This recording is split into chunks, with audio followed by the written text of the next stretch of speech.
Hey folks, welcome back to the channel.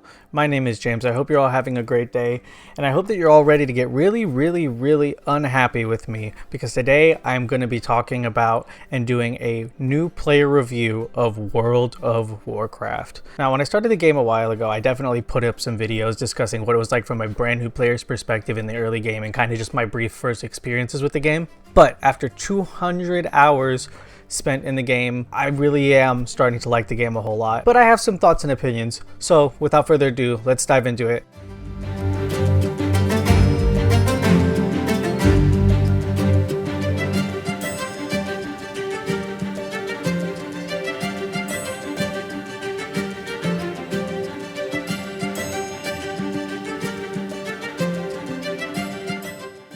Before we go any further, if you guys find yourself at any point enjoying the content, enjoying the video, or if you're a new player who wants to learn and watch somebody play World of Warcraft or ask questions about it, please go over to my Twitch and hit the follow button, hit the subscribe button here. We live stream every Sunday from 10 to 2 p.m. Pacific Standard Time, and we do random mini streams over here on YouTube as well, so make sure you go do that. But the real question is, where do we begin with a World of Warcraft review nearly 20 years after the game has released? Well, it's going to have a crazy mixed reception no matter what you say, because there are people who have been playing this game for literally almost as long as I've been alive. I'm 26. They started playing this game when I started learning what the alphabet was. So they've been playing this game for a long time.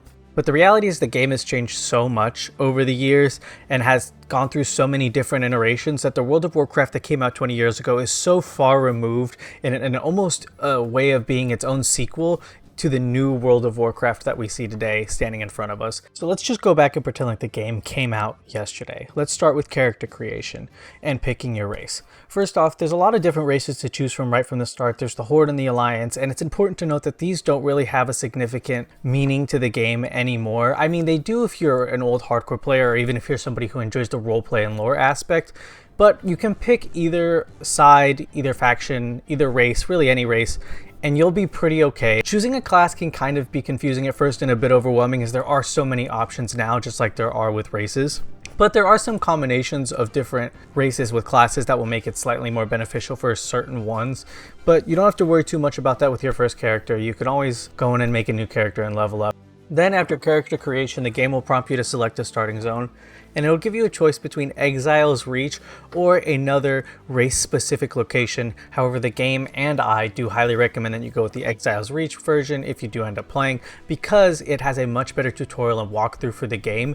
It'll give you everything as a rundown of combat, questing, leveling up, and even some skywriting towards the end there, and just give you a general feel for the current storyline going into the new expansions and the current state of Azeroth.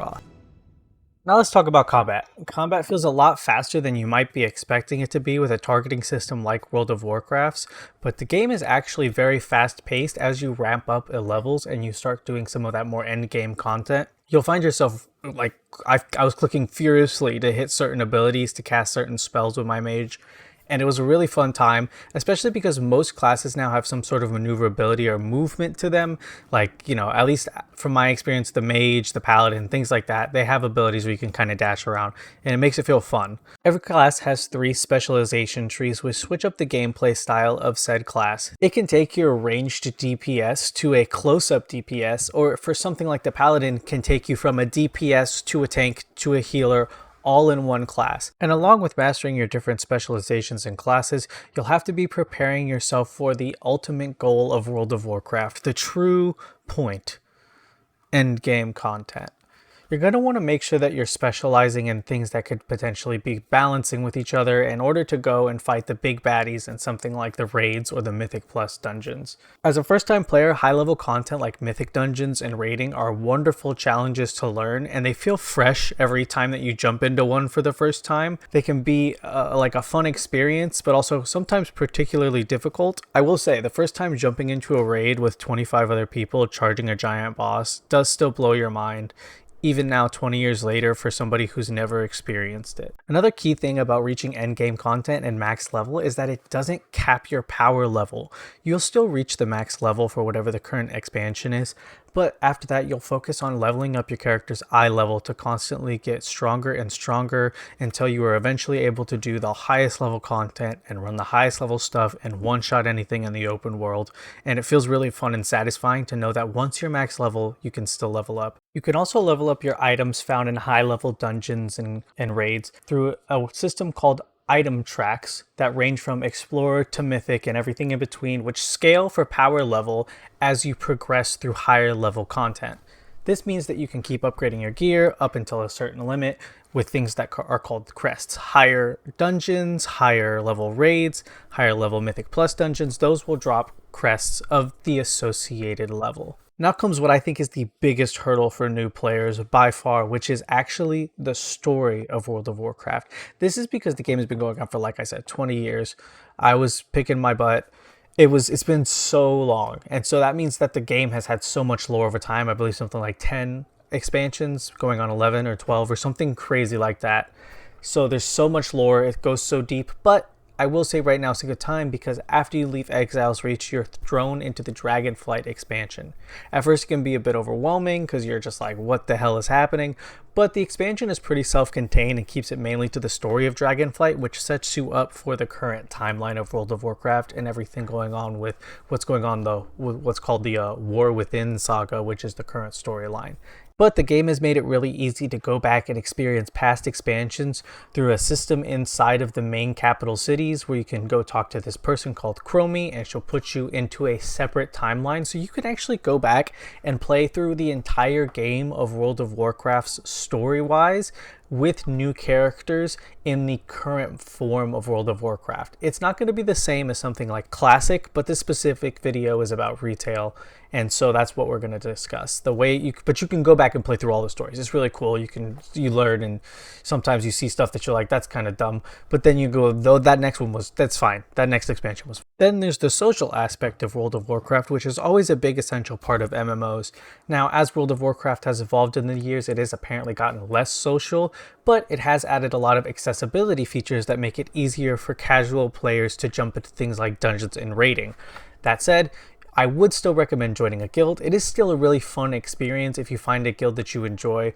The guild that I'm in sets weekly guild reports and sets up lots of events during active peak periods of the game, particularly after new major patches or expansions, and it can be fun to have people to run dungeons and raids with, especially at higher levels when you're trying to complete specific achievements to unlock cosmetics and other things. And oh yes, we cannot forget PvP. So if you're a sweat and you like being a sweat and you want to not sweat it out specifically in the PvE side of the game, but you get your thrills by standing over another person and shaming them for their lack of quick reaction time and how their mother is terrible and all sorts of nonsense, you can do that in this game. They do have PvP, they do have competitive PvP, and also a more casual side called Battlegrounds, where teams of 15 versus 15 take on and try to conquer objectives, or in the competitive side, you can do that 10v10. So you do have that option.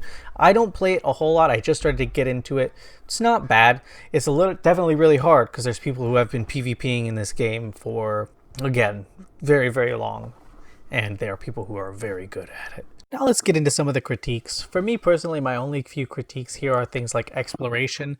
Exploration has been made to feel kind of trivial by the fact that now you have skywriting, which is essentially flying mounts that can take you almost anywhere in the game. And this has created a lack of feeling of actual exploration and discovery because you could just kind of get on your mount and fly anywhere. I'd also say that things like the grind to get certain achievements for things like housing and some cosmetic achievements is really heavy and kind of one of the main reasons people play MMOs, but in this it seems particularly time gotcha instead of money gotcha, where they want you to keep logging in to play so much all the time. Recently there was something called the Legion event where you had to go in and do all these different quests in an expansion that came out a long time ago, and of course it was accelerated, but it did feel like more ways that they can say only play World of Warcraft.